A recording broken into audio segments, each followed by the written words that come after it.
السلام علیکم ورحمۃ اللہ وبرکاتہ.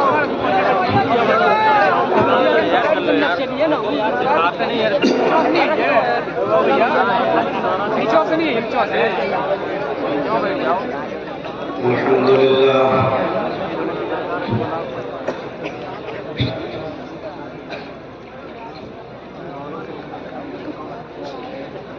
الحمد لله نحمده ونستعينه ونستغفره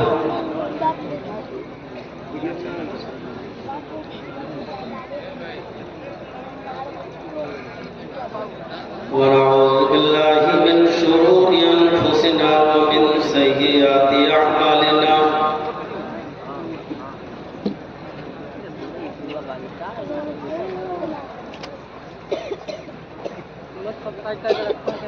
من يهده الله فلا مضل له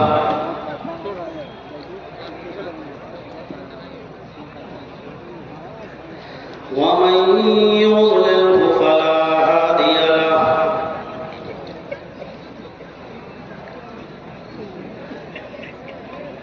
وأشهد أن لا إله إلا الله وحده لا شريك له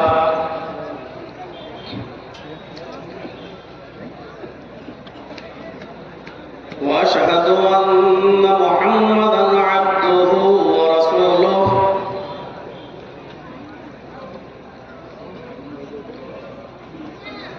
أما بعد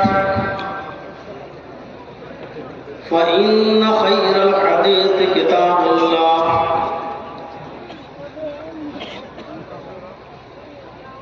وخير الهدي هدي محمد صلى الله عليه وسلم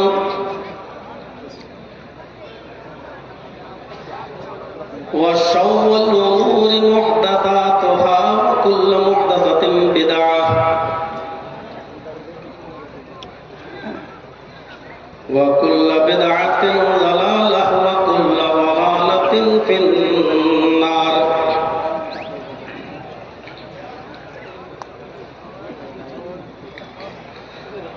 أعوذ بالله من الشيطان الرجيم.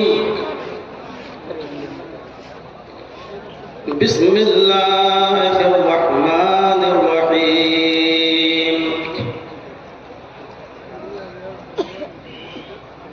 واعبدوا الله ولا تشركوا به شيئا وبالوالدين إحسانا وبذي القربى واليتامى والمساكين والجار ذي القربى والجار الجنب والصاحب بالجنب وابن السبيل وما ملكت أيمانكم إن الله لا يحب من كان مختالا فخورا.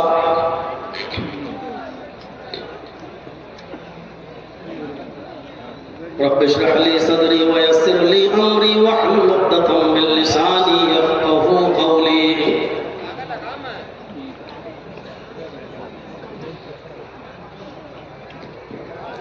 اس عظیم الشان اجلاس کے نہایت ہی باوقار اور معطر صدر فضیلت الشیخ جناب مظہر الحق المدنی حفظہ اللہ، ناظم اجلاس فضیلت الشیخ جناب فاروق عبداللہ، ناظم ضلعی جمعیت اہل حدیث اعظم گڑھ،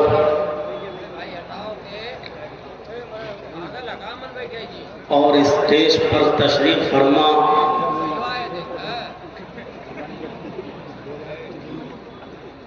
بڑے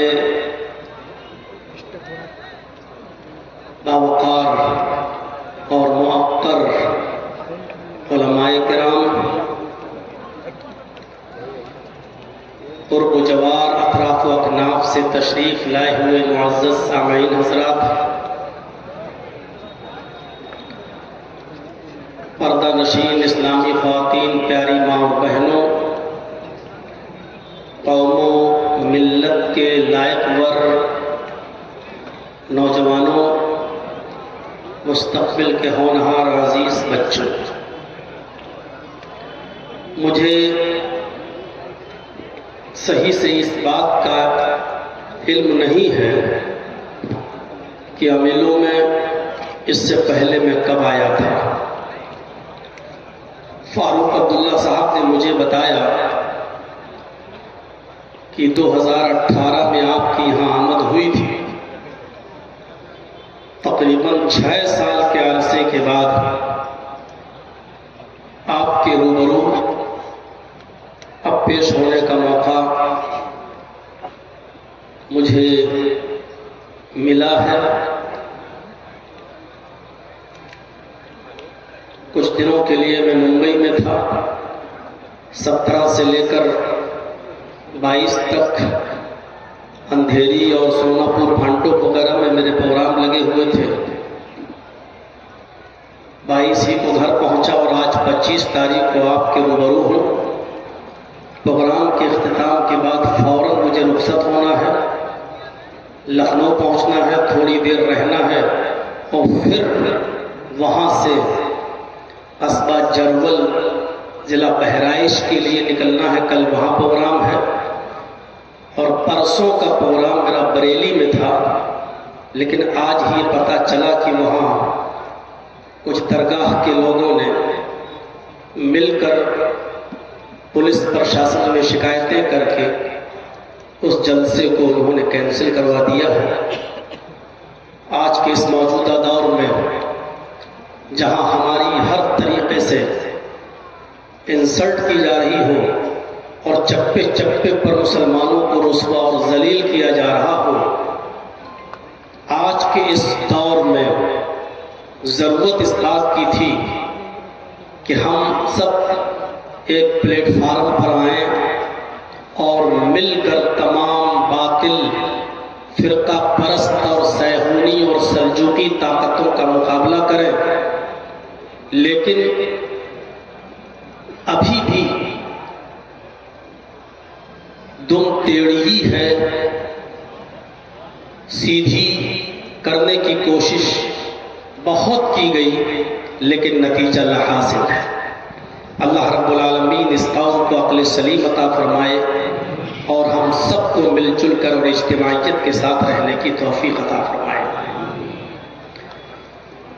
میں نے قرآن کریم کی جو آیت آپ کے سامنے تلاوت کی ہے، جتنی دیر میں یہاں رہوں گا کوشش کروں گا کہ آپ کے سامنے اس آیت سے متعلق چند چیزیں آپ کے سامنے رکھ سکوں، اس امید کے ساتھ کہ آپ غور سے سنیں گے اور اس دعا کے ساتھ کہ اللہ تبارک و تعالیٰ کہنے والوں کو بھی اور سننے والوں کو بھی عمل کی پوری توفیق عطا فرمائے۔ میں نے جو آیت کریمہ آپ کے سامنے تلاوت کیا ہے خطبہ مسنونہ کے بعد، وہ حقوق العباد پر مشتمل ہے۔ اسلامی احکام کی 2 قسمیں ہیں، ایک کا تعلق حقوق اللہ سے ہے اور ایک کا تعلق حقوق العباد سے ہے۔ حقوق اللہ کی اپنی ایک حیثیت ہے، حقوق العباد کی اپنی ایک حیثیت ہے۔ اور پھر ایک بات کو گرہ باندھ لیجئے گا کہ حقوق اللہ میں اگر کچھ کمی ہو جائے، کوئی کوتاہی ہو جائے، کوئی سستی ہو جائے، کوئی غفلت ہو جائے، تو اللہ تبارک و تعالیٰ کو اختیار ہے، چاہے تو اپنے بندے کو اس پر سزا دے یا چاہے تو اپنے بندے کو اس پر معاف کر دے، نظر انداز کر دے۔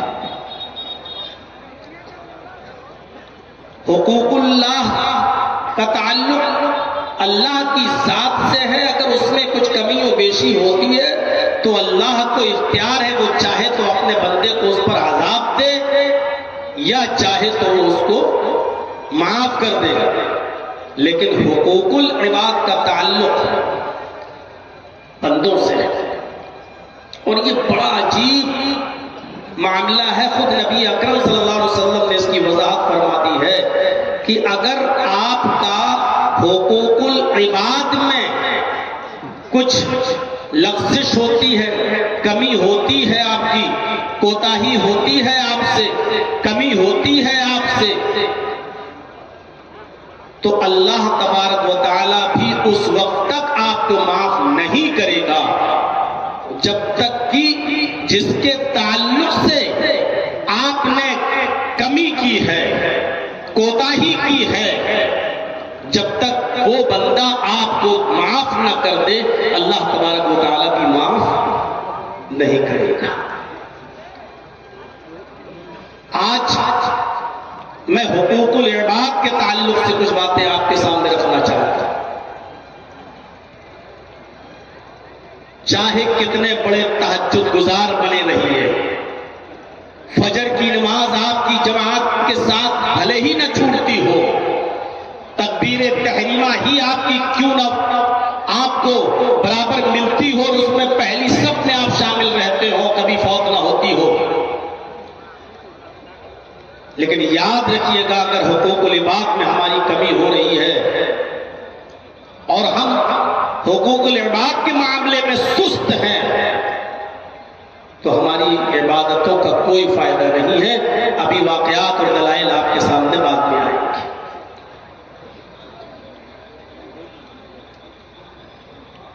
اس قرآن کی آیت کو پھر میں آپ کے سامنے رکھ رہا ہوں، اس کو سنیے اور اس کے ترجمے پر بھی غور کیجیے۔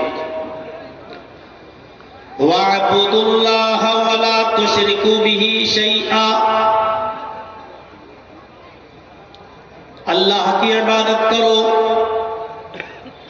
اور اس کے ساتھ کسی کو بھی ذرہ برابر شریک مت کرو۔ یہ ہو گیا حقوق اللہ۔ عبادت کا حق صرف اللہ کے لیے ہے، بندہ اللہ کے علاوہ کسی کی عبادت کر ہی نہیں سکتا، نہ اس کے لیے جائز ہے اور نہ ہی اس کے لیے اس بات کی اجازت ہے کہ وہ اللہ کے سامنے کسی غیر کے سامنے اپنا ماتھا ٹیکے اور کسی غیر سے فریاد کرے۔ ٹوٹل کلی جانی مالی ہر قسم کی جیسی بھی عبادت ہے وہ صرف اللہ تبارک و تعالیٰ کے لیے ہونی چاہیے۔ کلیئر کر دیا، وَاعْبُدُوا اللَّهَ، عبادت ہر حال میں اللہ ہی کی ہونی چاہیے، وَلَا تُشْرِكُوا بِهِ شَيْئًا، اور اس کے ساتھ کسی کو ذرہ برابر بھی شیئاً کچھ بھی شریک نہیں کرنا ہے۔ اس کے بعد آئیے وَبِالْوَالِدَيْنِ إِحْسَانًا، والدین کے ساتھ احسان کرو، حسن سلوک۔ یہاں اللہ تبارک و تعالیٰ نے یہ نہیں کہا کہ اپنے ماں باپ کو کھانا کھلاؤ، یہ نہیں کہا کہ اپنے ماں باپ کو پانی پلاؤ، کسی خاص ایک نیکی کا حکم نہیں دیا، بلکہ لفظ احسان استعمال کیا ہے۔ وَبِالْوَالِدَيْنِ إِحْسَانًا، اپنے والدین کے ساتھ احسان کرو، اور احسان ہر نیکی کو شامل ہے۔ آپ کے باپ چلنے پھرنے سے عاجز ہیں، اڑ نہیں پا رہے ہیں، چل نہیں پا رہے ہیں، خواہش ظاہر کرتے ہیں کہ بیٹا مجھے ذرا گھر کے باہر ٹھنڈی ہوا میں بٹھا دو، میں تھوڑا سا گھر کے باہر بیٹھنا چاہتا ہوں، میں تھوڑا سا گھر کے باہر کھلی فضا میں بیٹھنا چاہتا ہوں۔ اب بیٹے کی ذمہ داری یہ ہوتی ہے کہ وہ اپنے باپ کو اٹھائے، اس کو گود لے، اپنی پیٹھ پر لا دے اور ان کی خواہش کو پورا کر کے باہر کرسی لگا کر ان کو بٹھا دے۔ باپ بیمار ہیں، اچھا سے اچھا اور بہتر سے بہتر ان کا علاج کرائے، بھوکے ہیں تو ان کو کھانا کھلائے۔ غرض یہ کہ نیکیوں کی جتنی بھی کیٹاگریز کوالٹیز ہو سکتی ہیں اور نیکیوں میں جو جو چیزیں شامل ہیں وہ ساری کی ساری احسان کے اندر شامل ہیں۔ وَبِالْوَالِدَيْنِ إِحْسَانًا،